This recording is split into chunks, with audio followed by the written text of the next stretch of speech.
But today we will discuss what it would take to reinvigorate Illuvium's competitive scene once and for all and really kick this thing into gear.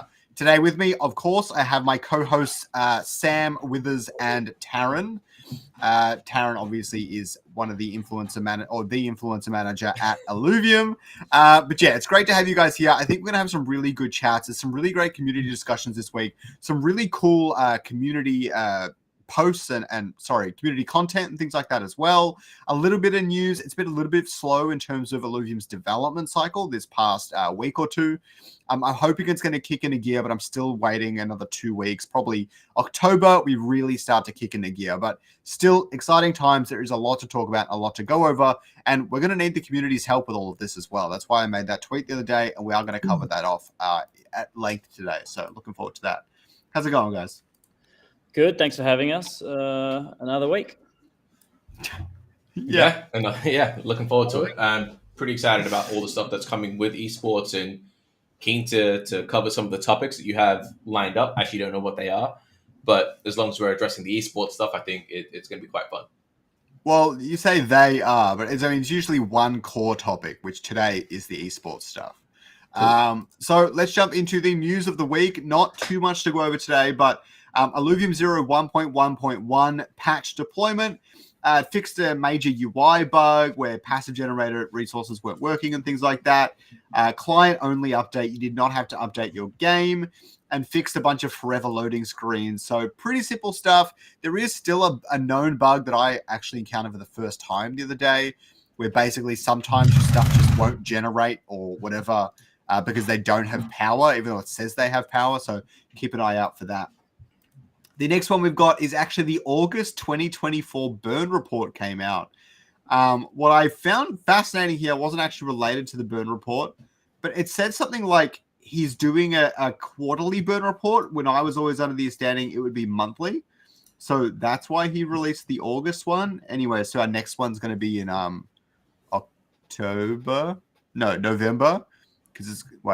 I don't even know. I just don't mind me. Let me get this up on the screen. So basically, he's going to do a report instead of monthly. He's going to do it every quarter. So Q1, Q2, Q3, Q4, right? I think he's doing it quarterly, but I could be wrong. August net burn was actually $1.5 million. Total expenses in August, $1.65 million. There was a few things to mention. Things like they're lending out a bunch of money and stuff, and so the 4-month average is 1.5 mil. And will probably drop pretty considerably as they start reducing costs at Illuvium as well. So there is a lot in this burn report. If you guys want to see it, you can pause on this on the VOD or go into the Discord and check it out. But we do still have $20 million in runway, giving us 13.81 months, probably to be extended quite a bit after they start to reduce costs as well. So this makes me happy to see, honestly. So I think this looks good. Do they explain how they're bringing down the 1.4 mil down to that 1 to 1.2 area? Has Kieran or anyone on an AMA or behind closed doors said how they're doing this? The only thing I've seen, and I can't remember if I saw it in the town hall or if I saw it on Sam Stefina's thing, is Kieran did mention that they were doing some marketing spend that have decided isn't really doing anything. They're going to cut that. And so they'd planned to do, I think, something like 100K, 150K every month for the next few months or whatever. They're basically cutting that out until they need to or until the game's in a better state. And so that's already quite a large chunk that they will be saving from runway. I mean, correct me if I'm wrong, Taryn, but that's how I remember it. Yeah. So one of the things that Kieran has mentioned and to address S-Jod's question about the marketing expense was, as Kieran mentioned, we did try... We did go a little bit hard in the Web 2 marketing space there as well to give the game the best possible chance that it had in terms of giving it the justice that we thought it deserved. After doing that, the results came back and we saw that obviously it wasn't as effective as we would have liked it to be. Nonetheless, it was necessary for us to try that. And so Web 2 marketing is definitely something that we're pulling back on for the time being until we think that time is right. Even with Web 3, obviously we were going to go much harder on the launch period than we are for the next couple of months until there are certain things that are implemented in the game that really spike up the user experience in the game. So yes, in terms of marketing, that's where a lot of that had gone previously in that burn report, and that's one of the avenues where it is quite easy for us to cut quite a substantial amount there as well. Is there anything else that's getting cut other than just marketing? Do you know? Just out of curiosity. There definitely is. Like, it's not just a one lever thing that we're pulling. There are going to be different things. I'm not going to be the right person to tell you exactly what they are and how much that's going to be cut. Yeah. But yes, I am confident to say that marketing isn't the only thing. That's marketing spend isn't the only lever that we're playing with right now. And do they know what? I mean, or do you know, or Illuvium know what they're sort of aiming for? They're out looking for that 1 mil per month, less than that, a bit more than that. Do you know the goal? They're going for one. They're going for 1 to 1.1. Somewhere in that sort of field. Okay. Yes. Sure. Yeah, and that won't affect development or anything like that. You guys think? Not heaps. Not something that I would lean, and not something that I'm overly cautious about yet. I mean, it's hard to say. If you're talking about like cutting employees that are integral, then that's one thing. But I mean, why would they do that? That doesn't make any sense. Then the other element is like reducing pay or whatever. Maybe I have no idea. But like, it's hard. Like, I don't want to say that they're gonna like cut employees or anything. I think that's highly unlikely. I think Kieran has a lot of other levers he wants to pull first, for sure. And even then, he's only going to do anything he absolutely sees as necessary. But it's a much higher priority for him that development is as fast as possible at this time. Yeah. And if it comes between cutting off 200K and keeping development as fast as it needs to be, he would choose development every time, I think. At least until like 6 to 8 months down the road, then he might make a different decision depending on where we're at. But that's definitely the priority. But based on your prediction, Sam, the next couple of months are looking good for the market. So hopefully, you're so welcome. You're so welcome. I did say Bitcoin by end of this month. We still got time. I think 10 days. But there's no doubt in my mind, unless there's like World War III or something, that everything I thought is about to happen. Rates are about to get cut. They're going to go very low, if not to zero. I'm going to see whoever wins the election. There's going to be an absolute crazy bull market. I've said this for nearly a year and a half to all my friends, and I've got screenshots of everything. And it was actually quite delayed than what I expected, but we did run up too quickly this time around. Now, the question I was speaking to Scoriox before the stream started was, I think from nowish till whenever the blow-off top is, whether it's 3, 6 months, 12 months, somewhere in that period, I believe. And then I think we're going into a big, big winter in all assets, real estate, stocks, and everything else. So that includes Illuvium. But we'll see how it rides out. I'm just trying to figure out what the narrative will be, because if you look at 2017, it was ICOs. 2021 was like DeFi and gaming a little bit. And now we're in 2024. We had a bit of an AI push. And I'm trying to decide what will that narrative be. It's going to be interesting. If Illuvium can set themselves up with all these features and a really good loop in the game and the onboarding from Passport, don't get me started. But if they all fix themselves and then they're primed by January-ish, and, if token prices are all going up, people are spending more money, people are making more money, they tell their friends, look at this. It's going to be an interesting 6 to 8 months, and I'm super excited about it, to be fair. I personally think it's going to be AI, and I think gaming is much... What's that? Real-world assets? I think that will be a thing as well. I think AI is going to be the number one.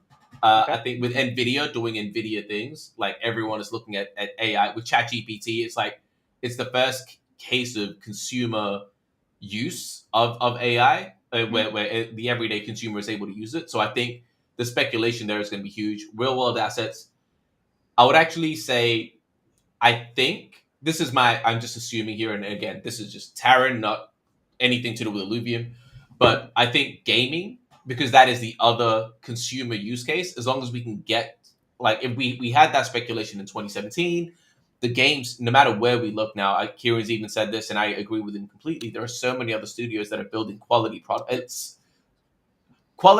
much better than they were in 2017. So I think that there is more use case for it now. I think the speculation will return there once people start jumping into them. And then I think the third place would be real world assets. That's how the hierarchy that I'm seeing, that I'm assuming. Yeah, I think I think gaming is a really funny one. I think it needs the breakout use case. It's not just going to do well in a vacuum. It needs to have some game that hits like just goes viral. It just needs one crypto game to go viral and get 25 million downloads like Power World did in like 2 weeks or whatever. It just needs one game to be good enough or resonate enough to do that without people realizing it's crypto. People realize it's crypto, and then that's when the gaming narrative kind of kicks off. I don't think it kicks off otherwise, or not like full blown insanity. You know, I mean, it's still going to go up with the bull market, but it's not going to like outperform everything else or anything like that. But I think that's the thing that happens. And while the world's got some crazy metaverse stuff happening, off the grid's clearly doing very, very well. Parallel's got some new stuff they're talking about now, and they showed some concept for. So there's a lot of big games in the crypto gaming space that are starting to build out and finalize some of their big projects and things. And Illuvium's got a lot of its own stuff as well. I think Overworld Combat will be a big catalyst, Overworld raids and things as well. But yeah, I mean, you just need one of them to just kind of hit right, and I think it'll work. All right. So the last news we have for you today is we are aware some users are currently seeing negative points displayed on their mission dashboards. The issue is connected to our ongoing work on updating the dashboard and point calculations for Season 1 and Season 2. I saw some screenshots of people that have like negative 2 million points. It's so funny. It's so funny. But yeah, so that's a bug. If you guys have that, don't worry about it. It's all good. All right. Let me see if I can find what I'm after. Here we go. I don't know if you guys have seen this video. I have not. Have you seen this, Taryn? Yeah, I have.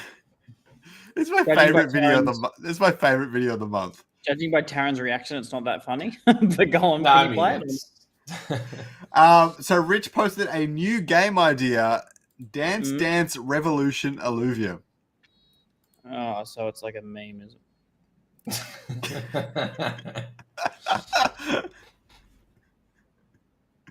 Do you know what Dance Dance Revolution is, Sam? Is it the arrow things that you go to time zone and you put with your feet? Yeah, and all like the agents are crazy at jumping. Like it's just a crazy game. Yeah. That is crazy. There's the lights and everything. Oh my god! Like AI is actually getting pretty scary at this point. I'm telling you, AI number 1. Yeah. Oh, okay. So the next one we've got is here from Johnny. This is related to some Illuvium Beyond things and how the rewards should kind of be distributed. But basically, he says he would avoid snapshotting. We'll talk about this a little bit more at length later, but he said we should avoid snapshotting at some past point, as this is unfair because a lot of people didn't bother moving up the leaderboard because they didn't think rewards were going to be paid. They didn't bridge over all their assets. They don't have hardware wallet support and all the rest of it. So the implementation should be simply defined as this. Start the rewards as soon as the secondary wallet feature is available. Pay out rewards at some increased rate. And make sure that all the pause rewards are paid out before Wave 3 is launched, delaying the Wave 3 launch if necessary. Yeah, this is the hard part, I think. But we'll see how it plays out. There's supposedly some sort of activations there. And if you've got another company that's part of a activation, it's hard for them. They've got to get their ducks in a row to align with a certain date. So I assume, Taryn could probably speak more on this, but it's hard to move dates once they've sort of solidified in with another company. Yeah. Definitely always the case. But I think what we've done previously in Wave 1 and 2 was actually having the wave start and then introducing the partner a little bit later, whether it's in the middle of the wave or at the end of the wave. So it's not. Have we done that in the past? Yes, but we've never started with a partner. It's always been it's, if I'm not mistaken, the previous will have actually been at the end. But I'm saying I think maybe GameStop or Team Liquid might have been in the middle. GameStop was definitely at the end. Right. I think Team Liquid was in the middle of it. I think Team Liquid was at the end, and then the wave was extended or something, if I remember rightly. Yeah. Okay. Okay, so as far as Aaron's priority for the different arena game modes, there are 3 modes we want: PvE, 1v1, and free-for-all. Survival, Ascendant, and Gauntlet. And we are homogenizing them so that we can build fast. Play that version and see how you go. Definitely we are prioritizing building Gauntlet and then Survival, but he also thinks 1v1 is possible and fun. Mechabellum is a fun game, and it's similar to what we are building. For anyone, I did some research into Mechabellum. For anyone who's not familiar, basically you like organize kind of your board, but there's a lot of options. There's like upgrade this unit and like attach these items and do a board wide boost, and you can set these things up for future economy in the future of the rounds of the game. And moving things around is very expensive, which is the one thing we really need. So it's a lot more complicated than Ascendant, but it's still effectively an auto battler where you don't see your opponent's board and then you both do stuff and then they battle, so it's quite fascinating. But if they can make it more strategic, I think that would only do good things for the 1v1, and you leave the free-for-all Gauntlet as your more casual offering. Yep. Okay, so as far as priorities go, Aaron says that first up is finishing Gauntlet, which is coming along well. I'd like to see more news on that, but it is what it is.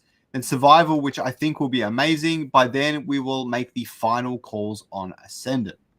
What's changing to, like, I already know what's going on with Gauntlet and what's being added. I mean, most of us do. What's going on with Survival? What's the changes with that? Like, is it super popular within the community? It was. People enjoy it. It was very popular and still is.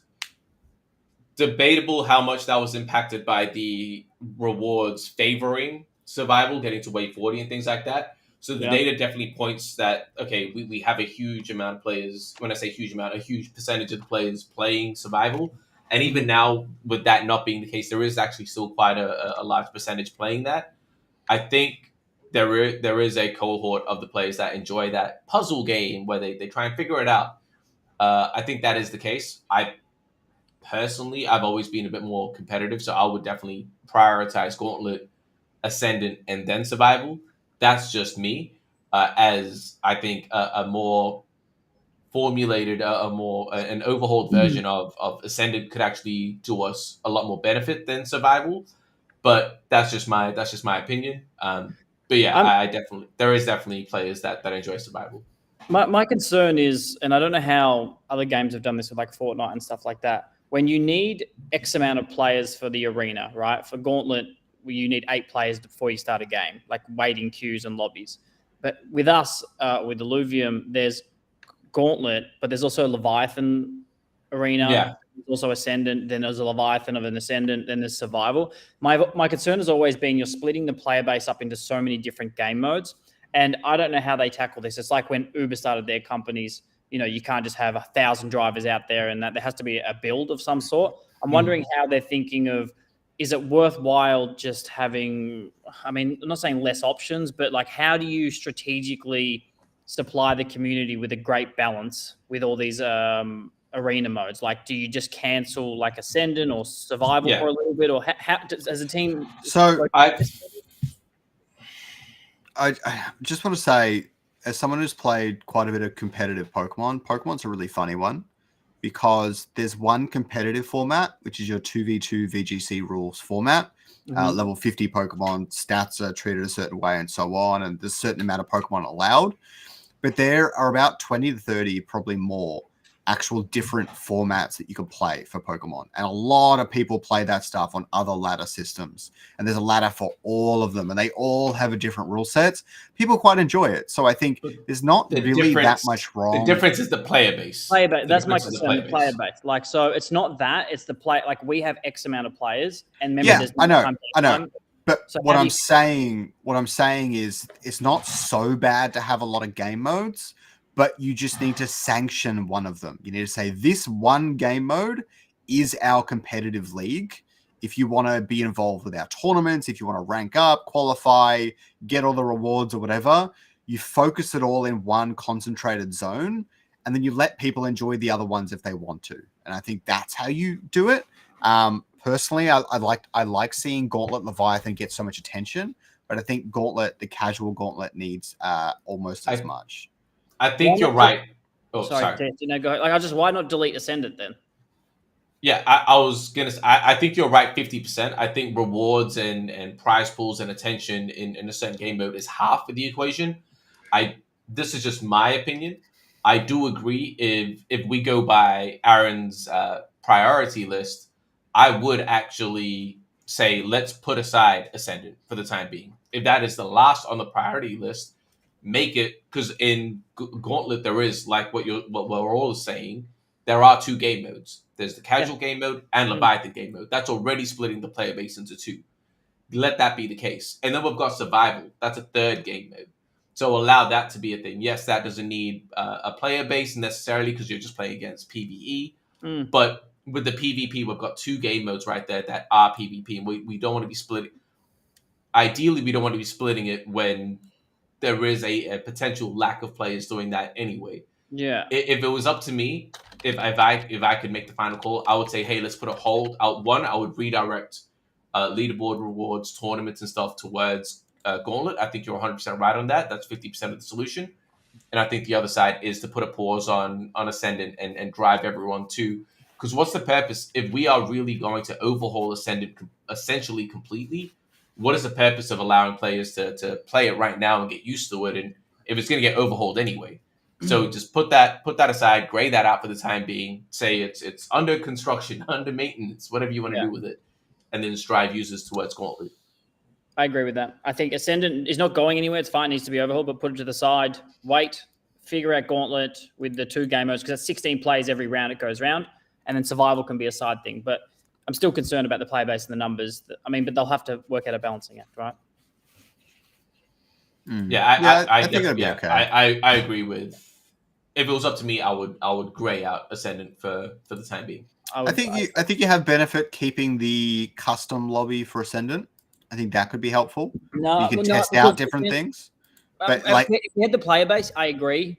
But I think more you split these players up, like even with survival, with there's 3 game modes plus there's game modes within the game modes. We're splitting the player base up too much.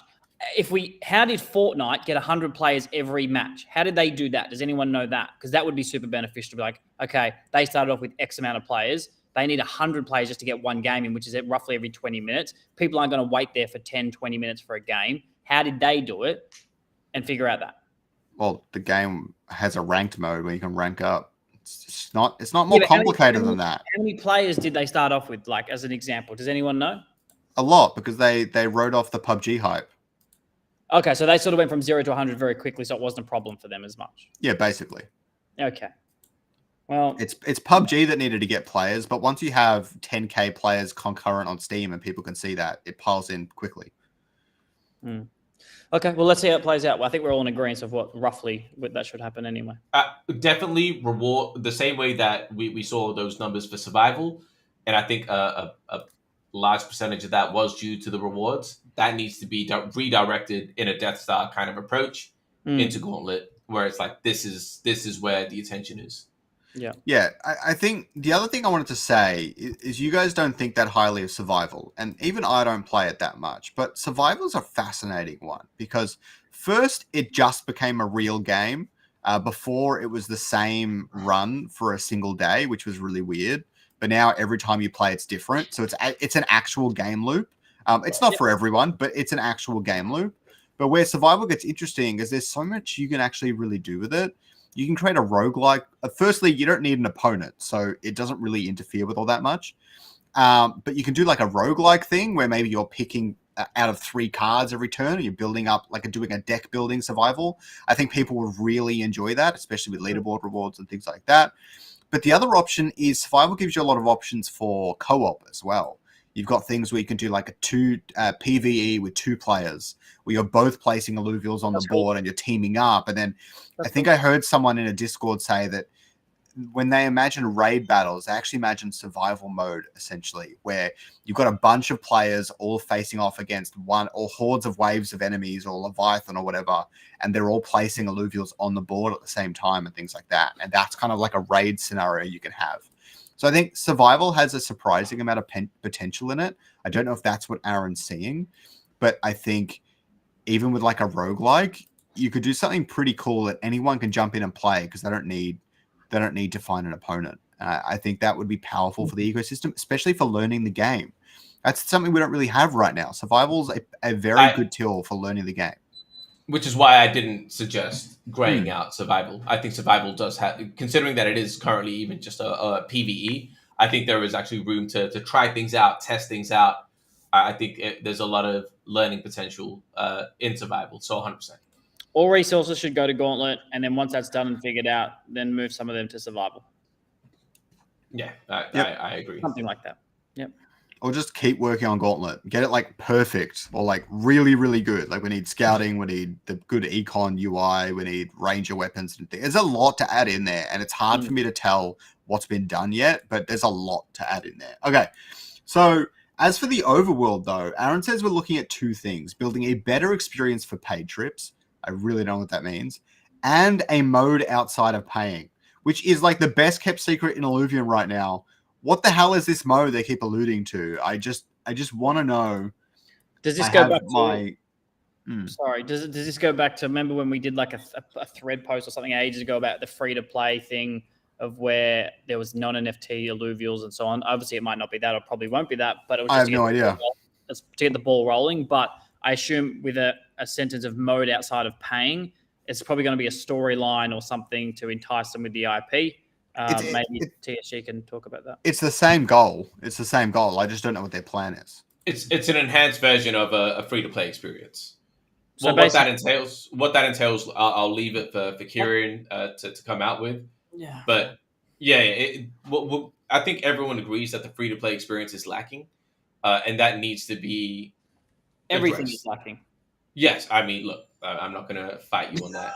Yeah. But in terms of paid players, I don't think it makes sense for Overworld. Overworld is essentially turning into a full game, and I don't think it makes sense for players to really get the most out of it to pay every single time. So there has to be a thing where, let's say that I spend a bunch of cash on it, and man, I just want to play it without having to pay. I should be able to use my assets in an experience and still get a comprehensive experience with that without having that paid experience again and again and again. So I'm pretty sure that's like, and I think we all agree on that. So I think that's what's trying to be achieved. And then with microtransactions with fuel and stuff, will that ever change to a battle pass system? Because from my understanding with gamers, even outside of Web3 and also within Web3, they hate these, if I go for another run, I spend 10 cents or $1 or whatever. Yeah. Is there a thing that you're looking at? Did you watch the Sam Stefanina? Yeah. I mean, so I think that was do you say you watched it 3 times? I watch every podcast 3 times, yes. Nice, well done. Fair play. I think something that he brought up was actually very, very good, and they did bring this up in that interview as well. Is players essentially feel it's pinching the player every time, right? And Kieran did mention, okay, it might actually make sense rather than doing it, even if it's 5 cents every time. That is a pinch, and instead of having those constant pinches, just do it in one swoop and say, hey, a battle pass, and you get to go in this many times, or so on and so forth.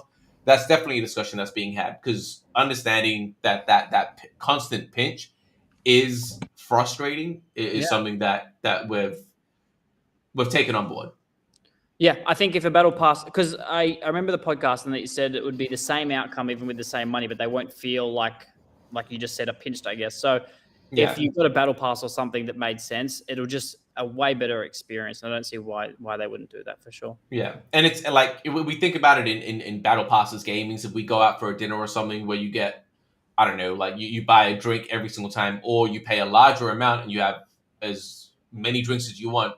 Like it's the same kind of feeling, right? Like every time you go to the bar, you're like, damn, another one. If you just pay it once, man, you're chilling for the whole night. You're not counting how many drinks to get the value you're getting out of it, but you just do your thing. Honest, so it's that pinch. I've been a DJ for 10 years, and I don't know when I last paid for an alcoholic beverage, even though I haven't drank for a year, but sure.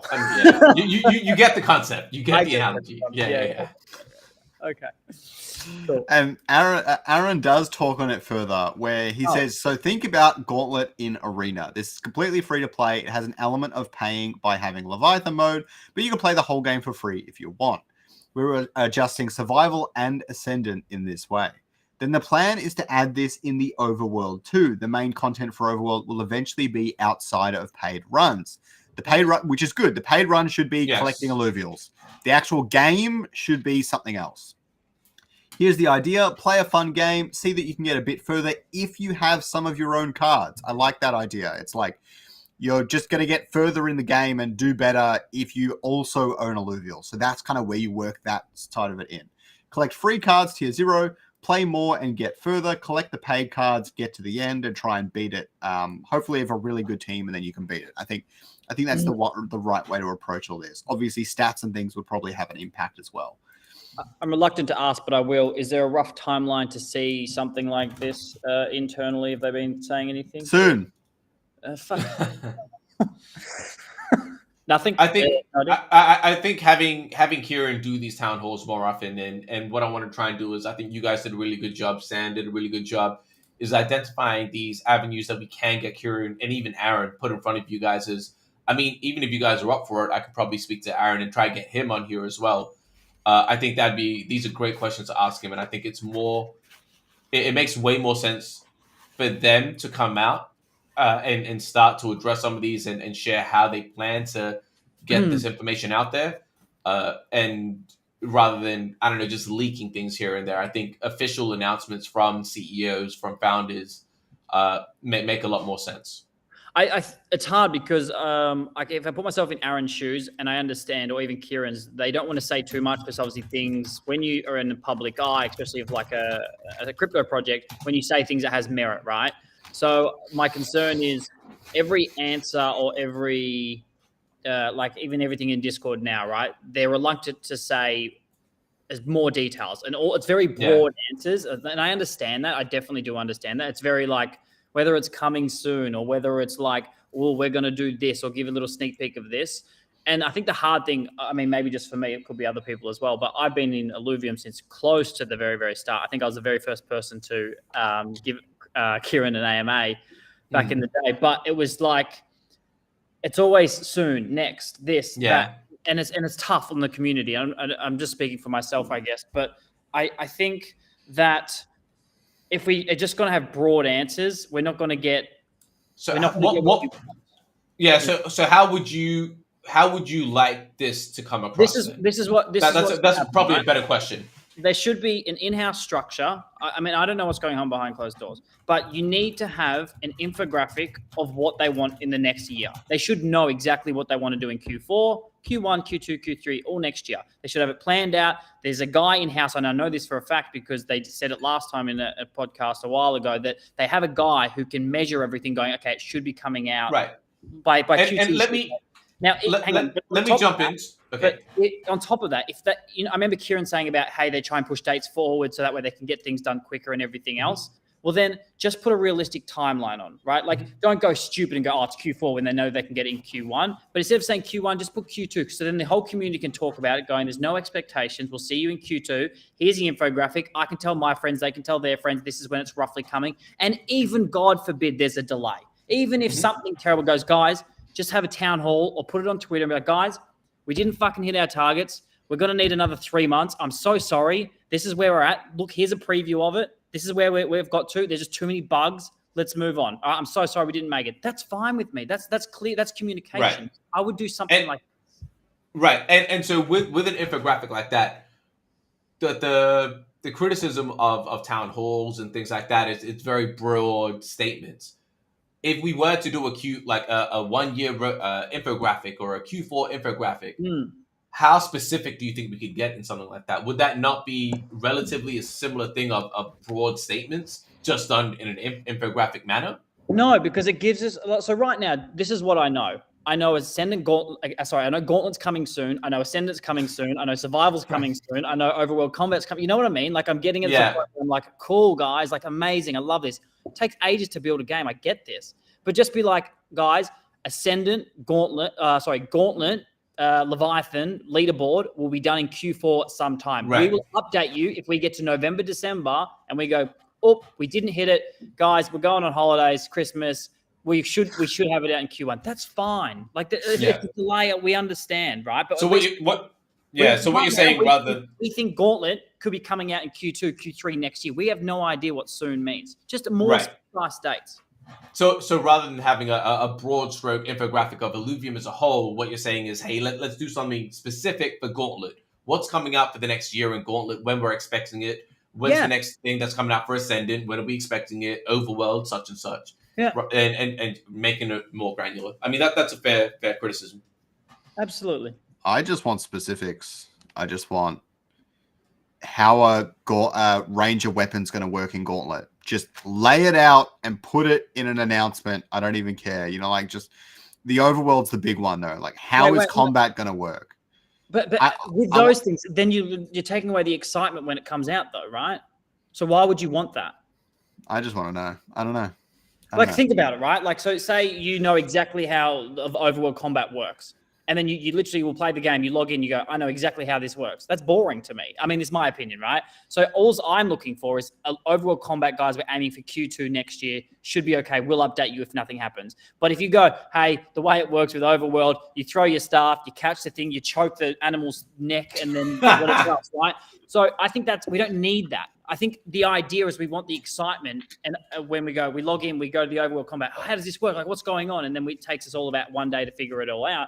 But that's the excitement you're looking for, and you're not. And we have the weird opposite now, though. I'm trying to avoid that, where we have zero information, and so it's like, are they even building it yet? Like, we just don't know if they're even like they say they are, but it's just so hard to see, and it's really tricky. But I like your idea of getting more granular. I'd like to see like it like itemized. So like even if all of these items are in Q1 of 2025, it's like attacking alluvials, using suits in an interesting way in the overworld, fighting leviathans, or removing the auto battler. You know what I mean? Those sorts of like, they don't have to be super duper specific, but they are individual items that have to be developed. Their development, like whatever's on their Jira, those sorts of items, like do this, and this is what's going to be hit for Q1 for Overworld. I think that's good. Maybe you don't have to get specific, but we just need to see some sort of gameplay. It needs to be a concept, a teaser, a proof of concept. It doesn't need to be like the full thing. I just want to see someone hit an alluvial with a sword. You know what I mean? Like, I don't think that's too much to ask, but that's just me. but it's saying that because remember when we want alluvials in the overworld and we were like, we just want to see a video, then people get hyped up.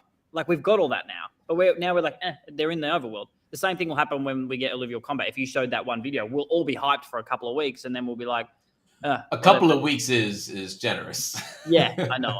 I do understand what you're saying, Scoriox. So fair enough. I don't know. And I think it's just hard because I guess we're in this weird lull where we don't really have anything to do. Even if you say we can go out and capture alluvials, there's not really anywhere to use them right now. They haven't reset any of the rank leaderboards and things like that. And so I think I'm just antsy. I just want something to fucking do in Illuvium, and I don't have that right now because for some reason they decided to delay a lot of those aspects. I'm not going to rant about that anymore. The game is not a game realistically right now. I think that's the problem. I think I wouldn't be like so eager to know what's coming next if we had a game.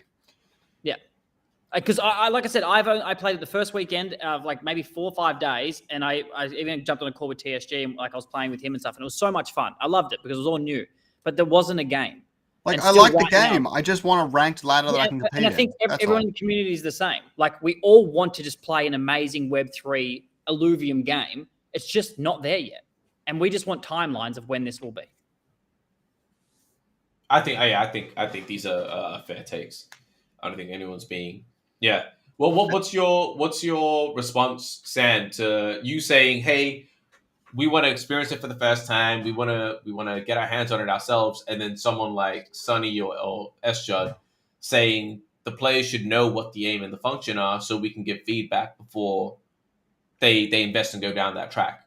Well, we've seen in something like Ascendant, where we're publicly stated that it's not an ideal game, nowhere close to it, and it needs to be completely overhauled. Do you think showcasing that earlier might have avoided that?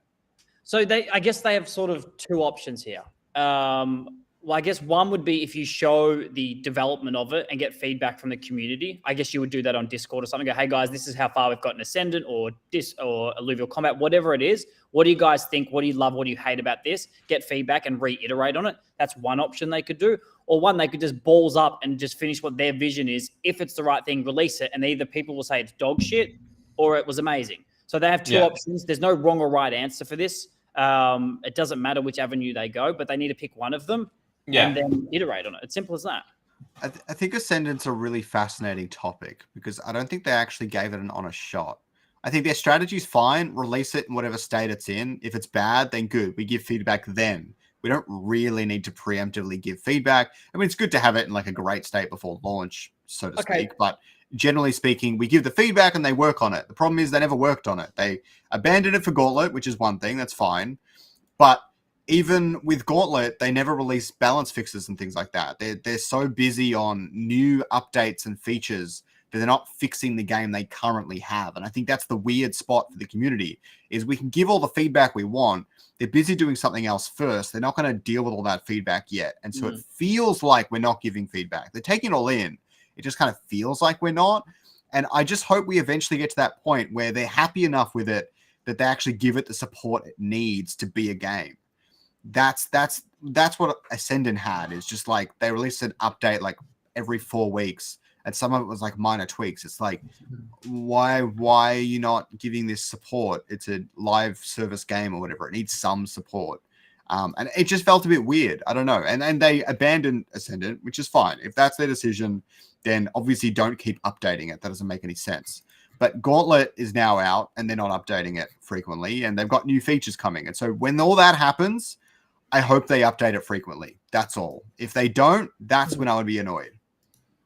Sorry, I mean, you have a valid point there, Scoriox, for sure. But I think if we just go back to TSG's question earlier, with Fortnite, I'm sorry to bring up Fortnite. It's just the only game I can think of as an example. Like this Fortnite, or let's say this Call of Duty, whatever game you can think of that you guys play, or even anyone listening to this, whatever game you play, what happens when they do it, right? They're Web 2 normal games. They release something, say they purposely do something bad in it, like it's a marketing thing, and they purposely make something bad. Like, I'm just going to use Fortnite because it's the game I can think of, right? They put in an Iron Man or a Superman, or the car's broken and they go too fast and there's too many bugs, or something happens, or the community hates something.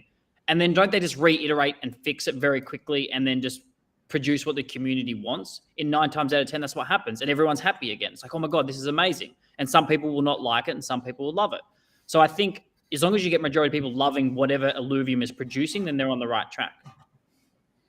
Yeah, I think the lack of updates. I think balancing bad balancing is just really frustrating, and it gets to people quickly enough when every single game you see a fucking gyro on the other team. It's annoying. It's just really annoying. And then you stop playing, and then the problem like re-presents itself. But you'll find in most games, straight after a patch, especially a big patch, you'll have a huge spike in active players. It doesn't even matter what the patch is; it just keeps the game fresh. We need that sort of active thing, and it's this kind of funny thing where it builds up trust over time too, where it's not so much they do an update patch and everyone comes back. It's they do an update patch, some people come back, they do it again a week later, people are like, oh, they're actively supporting this game, a few more people come back, they do it another week, and people are like, okay, this game keeps improving really, really fast. I want to play this a lot more now because I trust this team to fix things when they're wrong really quickly, and just builds up this really strong rapport, and that's what makes people come back to it. Fair. All right, let's jump into it. So, Aaron said he's not the only. He's saying that he personally doesn't really love the idea of airdrop for free to play. He would rather just have a really fun free to play content, and that's the part he's working on. I think free to play airdrop is fine. It should just be really small. Let's say 20% at most of a total airdrop, at least. So what about bots for that? That's fine. Some of them won't be bots. Some of them will be bots. It's cost of user acquisition, right? It's like if 10% of the players are bots, then your user acquisition costs 10 times more. You just got to kind of like what is that worth and how much are you spending and things like that. So Aaron said it will probably never be the case that you can collect paid content for free. And he does like free-to-play players, but the whole point is to have content people can play for free so they can check out our games, and then maybe they start to collect. The collecting is an important part of our ecosystem, and it makes us unique for better or for worse, and it's important we do maintain that. It needs to be a choice, not a necessity. Like that's what the game needs to be fun. Well said. That is really well said. That's the best thing you've said all year. Thanks, man. Genuinely, that's So the other thing is Kieran has said that fuel will be used to purchase Wave 3 discs for Illuvium Beyond. So I'm sure many people will be looking forward to that. And the other thing here is Roger says he definitely has his faves, and he knows how much time and effort and love goes into the Wave 3 Illuvatars, and he kind of likes all of them, but he's excited for what's to come in Illuvium Beyond. Not just the album overhaul and the new wave, the connection to the other games, future features that we can look to adding, Wave 4 being almost done, the new promo collection that's coming later in the year too. There is a lot to be excited for. I do want to. I've been talking a bit too much tonight, but with Illuvium Beyond, fascinating. People love it. It's a very niche sort of thing. If you love collecting, you're feeling at the albums, and to look at it, it looks phenomenal. To be fair, like it's cool if that's what you like. It's not for me. I just want to get the conversation. Do you guys think that it feels very cash grabby? That is like the community only has so much money, right? The 5,000-10,000 daily active players or whatever it is, or the 80,000, 50,000. Do you think that it's just like it's constant fuel purchases, then it's another Beyond wave, and then there's more money that has to be spent, and then there's something else like NFTs and blah, blah, blah, blah, constant. You're going after the same people for the same money financially. I understand Illuvium Beyond is its own thing, and like I said, very niche, but it feels like the value that the community is getting for even in Illuvium, the game itself right now, is not worth all this money that's being spent throughout the ecosystem. I would like to discuss this. I don't know if you guys have any feedback or anything on this, or we can stay quiet. Well, companies offer multiple products. There's not really much more. It's not like people. I think the beauty of Beyond is if you don't spend a single dollar on Beyond, it is not going to affect your experience in pretty much the entire Illuvium universe in any conceivable way. If that weren't the case, then it would be a little bit of a different story, but that is how it is. So it's not too bad. You spent $80 for a video or $100 for a game nowadays. I don't know what it is. And you could play that game for how many hours and stuff like that. I think that's a terrible comparison, always has been. And everyone treats games differently. Some people prefer that sort of game and they're always going to go down that road. That's perfectly fine. That's those people. But this is Pokemon collectible cards on steroids. On steroids, okay. Fair. I've dropped more on Pokemon cards than I have on video games in my entire life. I think one of the big things that is missing, I'm very glad that we paused on Beyond until the game was out, and even now, when Kieran comes out with an announcement or something official about dates with Wave 3. But I'm glad that we took that pause because the game needed to come out. We needed to actually provide the actual product, the core product of what Illuvium actually is, whether it's flawed or not. And in terms of Beyond as its own product by itself, up till now, we've only got half of it. We've only got the collection side. We haven't got the rewards. When I say the collection side, I mean actually just collecting the Illuvatars. I'm not actually talking about the actual collections where if you get all of the Rampies, you unlock a battle board or a skin or a drone blast or an emote. Like that was meant to be a big part of it. You collect it for the rewards, and the rewards weren't in Wave 1 and Wave 2. And I think that's going to be a massive, massive part of this, whether the community feels like it's worthwhile or not, if it's something that they want to participate in or not. I understand in Wave 1 and 2, we didn't have the main product out. The game wasn't out yet. It's a different story now, and I think now Beyond needs to stand on its own 2 feet with it as a complete product. I say complete product, but a much more polished product than what it was in Wave 1 and Wave 2. Is there many resources going to Illuvium Beyond whether it's taking away from Overworld or Gauntlet or anything? The beyond is primarily art side, whereas the major things that need to be worked on in the other in Gauntlet, in Overworld, is less art and more development. There's not really too much. The development side on Beyond is pretty much replicable in Wave 1, Wave 2. Slight things here and there, but nothing worthwhile really stressing out about. I mean, to be fair, Wave 1, 2 did bring in money, right? To be honest with you. So even though it's not my style of game, maybe Wave 3 will be super successful, or maybe people don't. I'm not going to say I'm the biggest participant of Beyond. I do like it. I think it's quite cool. Great artwork, phenomenal. I love it. Yeah, fantastic. I've got Pokemon cards right in front of me right now as well, so I like the art. I get it. But no, there are many people, Alexa being one of them. You see people still talking about Beyond. It's a topic that still comes up. The Beyond players or Beyond collectors really, really want Wave 3. They really want to get into it. So I think there is demand for it. You can see it with the dollars spent, right? There is demand for it. Yeah, people enjoy it. So we were going to get onto the topic of the week, which is what should Illuvium do to avoid the issue where you can't find players in Gauntlet? We have talked that to death a little bit. There have been a lot of comments on my tweet asking people what they would suggest.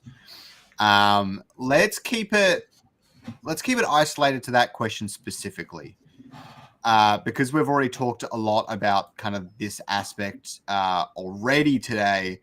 Let's keep it focused on what would you do so that the next time I go and play Gauntlet, I find a match straight away. What would you do to resolve that? The only thing you can do with the numbers is AI, which is boring. No, I mean, how would you bring all the players in so that it's not an issue? So you're saying with Gauntlet, how would I bring in more players just for Gauntlet? No, I think let me try and rephrase the question, Scoriox, and see if I'm more aligned. With the number of players that we have, the 5,000 to 10,000 players that we have, how do we redirect their attention from Overworld to Gauntlet, or bring in new players into Gauntlet? Is that a better way of right now? The only thing you can do is make it a better game or experience, whether that's with a ranger or however the flow is, which is fine, it's being worked on. And two, the only thing is leaderboard with rewards. That's the only thing you can incentivize people with.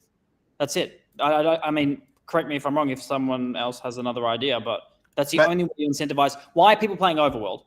Are they loving it? Maybe. It's a collection sort of thing, but they want to make money. They want to sell those NFTs potentially, or they want to build out to future games. And then you got the core Illuvium community that love it. That'll just, I don't care if I'm spending $1 here and there. I just love the game. I love Illuvium. They're not going to go anywhere, right? So if you're trying to bring the core player base over to more so the Gauntlet side, it's more than likely some sort of rewards or leaderboards and a better gaming experience if Gauntlet needs that, which it probably does. And I'll make this very, very short. I agree that the main way to do it is via making the game a lot better. Second, redirecting rewards through that. Third, there's a debate that can be had about esports and tournaments and kind of incentivizing that. I don't know if we want to talk about tournaments and things like that, but if we look at it, as long as the game is good enough that it can stand on its feet, we see that with Hearthstone and Parallel right now. Parallel has its flaws, but the Hearthstone players are still going there and accepting a flawed product because there's earning potential there. And so I think it's the same thing with Gauntlet. Like, I think it's a different case with Ascendant. I think Gauntlet, as it is now, is much better than Ascendant. There's Ascendant, you needed to build your team and craft it and take one card out. Change. It was just not a good user experience, whereas Gauntlet isn't that. Is it a perfect game? No. Is it an easily accessible game? I would argue yes. And so I think having tournaments and starting to incentivize players, it's actually not that crazy. I think the top 10, and I brought this up previously, and I've done research on this again recently. The top 10, to be in the top 10 esports TFT tournaments in 2023, I use 2023 because it's a full year, is 11,000. If you have a prize pool of 11,000, that puts you in the top 10. Is that weekly, monthly? What was that? It's not. Yearly. Yeah, yearly. in the year. For the most part, yeah. I just hope Yeah. that we don't give away too much money or tokens just to get the headlines like what is too much, what is too less. But there has to be that sweet spot where it's you don't need to go crazy, but you can put it in like Yes, Scoriox. I'm gonna send you the link. Like if you want to bring up that specific. I do I want to talk something about the overworld outside of this after this subject. Yeah. But So I mean, we could, the only we could thing I look- wanted to say Yeah, on yeah. this was I'll just go through this quickly. can you zoom out a little bit or? Yeah. Can you do better? Whoops, I zoomed out on the wrong screen. Okay. Yeah. So in 2023, these are the total prizes. So the top one is close to $500,000. After that, you're looking at about 200,000 up to number 7, 150. Yearly. Just to confirm, this is yearly. This is 2023. That's fine. So you don't even have to give away that much money to get people's attention. Yeah. And if you go to the bottom, Scoriox, sorry, go to the bottom. Oh, you can't see it at the bottom, but your code's blocking the way. I'm sorry. There we go. Yeah. Do we not have? Doesn't matter. You get the point, right? Yeah. It's crazy because number 9 is 150. Oh, and it goes TFT. down to like 11,000. Yeah. It goes all the way down. So there's nothing wrong with doing. I mean, whatever the structure is, I really don't give an F. But if it's $5,000 per week, 10, 20, not even that, 15,000 a month, whatever it is, the structure is, that's already in the top 10 because we're crypto. And if they try that, I mean, they need to try that when the game is ready. I want to be really clear. I know that they're playing parallel and it's a flawed product, sort of, I've been told. I don't play it. But if you can get their attention when the game is good enough that everyone agrees going, yep, let's spend this money and talk to the community about this sort of process. Go, guys, this is the state. What do you guys think? We're going to try and onboard a bunch of people now, get the feedback, get the Discord, get the town hall going, then use the money to then bring them in because it seems to work with Parallel. So why wouldn't it work with Illuvium? I don't see why you wouldn't try that. And then once we wrap this up, I'll talk about something else. So, yeah, the only thing I wanted to say is I think leaderboard rewards are obvious. But the problem is I don't think a top 100 leaderboard is going to quite work. And I would actually like to take a page. I've been working on a proposal. I would like to take a page out of Parallel's book. I think they really hit something on the head with instant gratification. In Parallel, when you win a game for the first 5 games of the day, when you win a game, you get Prime. It's like, this is how much Prime you're going to earn for that win. Congrats. You get this reward. Crypto is built on that instant gratification. We need to double down on that. I think Gods Unchained is even similar. With Prime, though, they like pay you out at the end of the month, but you find out how much you're going to earn like straight away. And I think that's the one thing we're kind of missing. You add that in and people are going, I have to play my 5 games today. I have to play my 5 games today. Even if they're earning basically nothing, they have to play. And so you have so many players playing at all times of the day. I think it would actually blow up the player scene. Crazy. How does their token, like, that's great, but what with their token though, is it like, how do they obviously manage that to a degree? Because obviously we learned from Axie Infinity and everything else, even though they were super successful financially. Yeah, they don't reveal the full specifics, but I believe it's actually based on the previous month and the previous days, and they have an algorithm that kind of figures out what it's probably worth and things like that. And then the actual distributions they do is based on how much revenue is coming into their system. And how much their previous card packs sold for. And then you can only earn if you have NFTs in your deck. That's a big one as well. Yeah. And it's basically a combination of a lot of different things, but it's basically like, how much revenue did the game pull in? We're going to distribute 1/30 or like 1 day's worth in the month out to people. Is kind of what we're going to estimate and put on their little thing. And it gets revised over time. You might play and be like, you won 1 Prime token. And then like 3 days later, you see that you're in your history, it's more like 0.9 Prime token because they usually get pretty close, but it's not perfect and it is an estimation. But as far as like the way it just makes people want to play every single day, it does a really good job. And I want to try and emulate that as good as I can. I want to jump in here. I think there needs to be a hybrid thing. As much as I actually don't want it, it's not my subjective opinion. I think objectively, this is the right thing to do. If it was up to me, I'd say top players, you guys get the rewards, whether that's 100 or 1,000, whatever that is. But I would want to personally reward top players. So I think what the right thing to do. Yep. So the big part of it is it's actually exponential in ranking leagues. And so your silver players are getting about 1% of this pool. Your gold players are getting 3 to 5%. And then at the top, it's like 60%. That's how parallels also work. Right. And so I was just about to say the same thing. Yeah. So it still incentivizes you to climb through the ranks, because even if you only get like 2 wins a day in gold, it's still better than getting like your full 5 wins in silver. So it incentivizes you to get better and better and improve and go through the ranks. There should be an allocation for each division. That's essentially what it is. Division. Yeah. I agree with that. That's what's on my mind. I think that's the hybrid that we go with. Because yes, I think rewarding the lower ranked players, there is value to it, whether it goes against my worldview of if you're not good, you get nothing. But objectively, from a marketing point of view, I get why that is good. So I think having an allocation for each division, each rank makes a lot of sense. And whether it's just play 5 games to get it, that I disagree with. I think you still need to be at the top of that rank, of that division. So if you are in bronze or whatever is at the bottom, you still need to be at the top of that to get something, and then you start coming up. Like the lowest player on the leaderboard shouldn't be getting anything, whether they play 1,000 games or not. Does the other games have, I think you said earlier, Scoriox, that they play 5 games for the day and then they're done? Is that a system they have in place?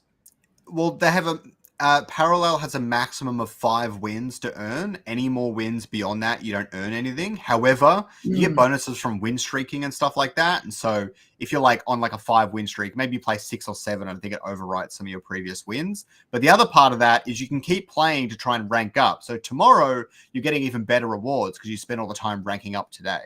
And so there's still incentive to keep playing and go through the ranks. I think it needs to be simple. I say this about so much stuff in Web3. It's ridiculous. It needs to be super simple. And I hate the idea personally of limiting a player to having 5 games and you're done. And I like the idea of giving the player, play as long as you want, play 1 game, play 100 games. It doesn't really matter. Up to you. You have other things going on in your life. Let them do that. The reward system, make it super simple, whatever it is that makes sense. Obviously, not everyone gets a trophy like TSG says. This is not kindergarten. I don't think it should ever be like that. It should be some sort of exponential curve where the top player gets the most, all the way down to top 100 or top 1,000 plays. That's it. And if you beat the person in front of you, you get a little bit more than the one. So incentivize. If you got 1 spot on the leaderboard, then you earn a little bit more of that reward. My question is, where are these rewards coming from? Where's this money going to come from? Money doesn't come out of thin air. Is this coming from the pool that we have? You replace part of the airdrop in some way. I don't know the specifics yet. I think that makes sense to me. I think your point on simple is really interesting, Sam, because I think the same way, but from a little bit of a different angle. And I think it needs to be simple for the user, but that doesn't mean it needs to be a simple system. It can still be a really complex system, but if the user is on the front end, having something really simple that's easy for them to understand, but behind the scenes it's like complicated as shit, I think that's fine. Give me an example of what you mean by that, though, because all I've ever cared about is the user experience on anything. That's what I'm saying. I think Parallel does that well. I think Parallel, the way they calculate how much Prime you earn is extremely complicated and based on so many factors. But the user doesn't need to know that. When they play, they say, I got 1 Prime. That's simple for them. That is super fun. However they want to do on the back end, wins, losses, whatever it is, as long as the user it's so clear and easy. Yeah.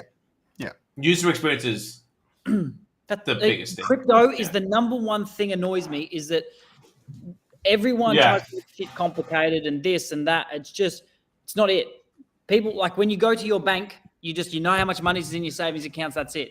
It's a simple process on an app. With crypto, it's like transfer this, gas fee this. There's another number here or whatever it is. I just want to quickly switch to the next topic if possible. This is a bit of outside the box to a degree. What would your thoughts be? Because if we look at the numbers, everyone's playing Overworld, right? Basically. And why are they playing it? Probably because the NFTs potentially make money. Plus, it's a fun experience, in my opinion. I'm being biased here. I don't like auto battlers. I don't like auto chess. I'm not a fan of it, right? I'm sorry if this hurts your feelings. But if we do these things. Say you do the leaderboards, there's rewards, there's trying to get TFT players in on this auto battler idea gauntlet. Say it flops. 6 months' time, no one's coming over, it's not working, people aren't playing the game, they don't care, XYZ. I've always been in the assumption that all resources should go to Overworld. This might not be a popular opinion. Get Illuvial combat out ASAP, get raiding out ASAP, multiplayer so there's a social element. This is where I would focus everything on with Illuvium. I wish it was done now because I'm not a huge auto battler fan. What do you guys think about this and how this could play out if the auto battler side isn't successful and go more of the per se World of Warcrafty style game? I think so. A big part of that, I think that we should right now, as it stands, focus on Gauntlet, because right now, with what we have in Overworld, it's capturing these alluvials, but you need a use case for it. And right now, with in Overworld, like what we said, it's essentially you need to get the full experience. You need to pay, and it's a necessity at the moment, not a choice. Until that changes, the focus can't be on Overworld to make it a full thing. So with that being said, I think Gauntlet needs to be the focus now. If it does, and another reason for that is I think it's much easier to break into that with a good product, that auto battler market, than something like a World of Warcraft or something like that. I think there's a lot more of that's a higher, taller hill to climb than the auto battler. And I actually don't think we're that far off with the product where we can stand on our own 2 feet pretty confidently in that, which is why I still think we've got a better chance of breaking that with Gauntlet than we do with Overworld. If, in your hypothetical, Gauntlet does fail, do we go over there and make Overworld a full thing? I 100% agree. Originally, Overworld was meant to be a simple pack opening. It is way past that now. And I don't think it's ever going to go back. And you can see with the demands, we need a better free-to-play experience. What I mentioned about it, payment should be a choice, not a necessity. All of these things. It's gone way past what it originally was intended to be. So if that fumbles, we need to make that the best thing that it can be and reach its full potential, whatever that looks like, which I think does look more like an MMORPG style game. 100% agree. But I think that the best option that we have right now to really break the market and actually our highest chance of success is still through Gauntlet. I agree. I think with Overworld, the MMO thing is a great pipe dream and it'll happen eventually, but you don't actually need that straight away to make a good game. All Overworld needs is 1, a core fun gameplay loop, and 2, to incorporate the alluvials in some way. That's it. And I've come up with a few ideas. My favorite one is a secondary game where it's just some sort of extraction shooter or something. You run in, capture a bunch of alluvials. Maybe the alluvials you bring with you help you out a lot. Fight the other 7 players. Maybe it's a small battle royale type thing. Fight the other 7 players. Someone wins. Someone gets a prize or something. I don't know. That would be fun. It would use the alluvials, give them more utility. Be a fun game. You don't need to pay to play. It's just about beating other people, and maybe you earn a reward for beating them. And it would just be enjoyable. And you can use all the same assets. I think that would be achievable. And that's your short term, make Overworld a fun game or a gameplay loop, add a gameplay loop to it. And then you go to the MMO type stuff. Fair. Okay. It doesn't need to be a battle royale. I'm just saying it just needs to follow those 2 fundamentals. And that's the shortest path that I can think of. Cool. Love it. All right, let's jump into some of the community discussions. First up, there's still more. I thought it was over. Yeah. I was like, yo, do the thing. Do the thing. Removing the auto battler. We'll jump through this quickly. Removing the auto battler once we have Overworld. Alluvial combat. Highly recommend people look through that. A lot of people have given heaps of different ideas. One of the ones that I think I saw was getting a lot of traction and people were really enjoying it. Where like NPCs are like your auto battles, and then everything else is full Overworld combat and stuff like that. So 100%. The auto battle part is completely optional, essentially. That should be hybrid. The other thing is enable beyond disk fragments in the Overworld. So there's Alexa is essentially suggesting like these crates you can find. They're somewhat rare, and you find these beyond disk fragments. You put 100 of these things together. Maybe a crate has 10 in them, and you can build yourself a beyond disk and get some Illuvitars. Oh, I love this. I haven't seen I, this. I love this idea, and it's something that I was actually talking to Scoriox a little bit about. I've been learning a little bit about game design in my free time, and I was even thinking this is just something that heaps of game design because you have so much free time. Yeah. So I'm an expert at this point. I'm as good as SJud is currently. But no, something that I was thinking about, because right now we have an abundance of shards on the marketplace, and with game design, with econ, there's something called a tap, which is whatever the resource is. In this case, it'd be something like shards, where we have an abundance of it. And what I'm thinking is, if we have a burn mechanic for something like shards, to give, if you could burn X amount to get something like a shard, like a disk fragment, it gives a utility to the shards rather than just populate. It's a drain for that resource, and it goes back into it, and it actually gives a use case rather than just, because there's way more shards than alluvials out there, and that will always be the case with future sets and so on and so forth. I think this sort of thing breathes some sort of fresh air into the overworld and gives new life to it, which I really want to see more of. Right now, I feel really aimless, because I would really like an alluvial tracking thing where it's like, and an alluvial is nearby, it's kind of in this direction. I would love that sort of thing in the game, but we don't have that. But what I'm saying is, I'm just kind of like running around aimlessly, but it'd be cool if I was like, okay, I'm looking for rocks, but I kind of know what the rocks look like. I like shooting them. That's easy. But now I can also just kind of hope to find one of these crates. That could be really cool. That's another thing to look out for. You add 5 or 6 of these different sort of features, and you're like, oh, I hope I find this today, or I hope I find this. It's just extra things to do in the overworld, which makes it a bit more engaging and less repetitive over time. You need more than just one feature, but I think this sort of stuff needs to be in the overworld. Yes, yes, and yes.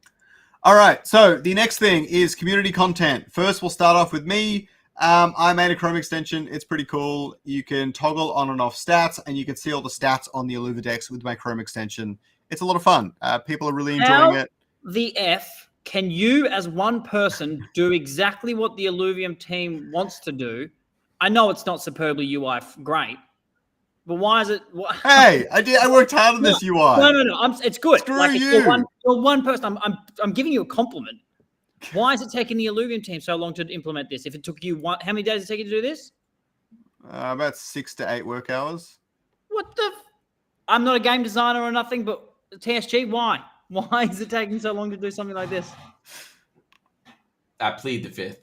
Yeah, well, fuck me. Okay, next. That's ridiculous. Well done, Scoriox. It looks good. I had a lot of fun making it. I've always wanted to make a Chrome extension. ChatGPT built it for me. I don't even know how to code it. Looks great. Like, genuinely. Like, well done. Yeah, it was a lot of fun. I thought I did a pretty good job. I was really happy with the loading bar things I made. One day. Yeah, good fun. Okay, so there's also was a town hall with Kieran. I highly recommend it. Has some great stuff in there. Whoops, forgot to switch the tab. Go watch that. It's a funny screen grab. Then there's also this video that I really liked from Viper, where he talked about his vision for 1v1 PvP in the Illuvium Ascendant mode. I know you guys talked about scrapping Ascendant altogether, at least for the time being, but I really liked his takes on the 1v1, and I think it's interesting because it kind of knocks onto Gauntlet as well. A lot of those things should kind of get embedded into Gauntlet as well in the way he talks about them and things like that. So I think this is really worth the watch. If you enjoy Ascendant, you want to know kind of how they can make it better. I think Viper has some really great ideas, and he comes from it with a perspective that he uses his background to come at the topic. And I don't have the same background as him. Obviously, I was never a competitive Hearthstone player or whatever it was. And so it was really insightful for me. The next one is Captain RV made a thread that got a lot of views. It was really simple. It was kind of funny how simple it was, but he just said like a bunch of reasons he likes Illuvium. Love it. Rev Diz was at the end. Really love that. But yes. And the last one is the full and raw, honest interview. To sit down with us and answer some of the burning questions. With Sam Stefina with Kieran Warwick. This was one of the best AMAs of the year by far. It was... there weren't many questions. It was really simple, to the point. The questions were fantastic. They did a really good job. Kieran answered really, really well. And I just think it was, if you have an hour, this is the thing you've got to watch. I'll drop that in the chat. It was a really good video. Love to watch it. So yes, is there anything else you guys want to touch on before we wrap this one up? Not on my side. Wake me up in January. All right. Thank you so much for hanging out with us today, guys. Thanks for keeping the chat so lively. And with that, the download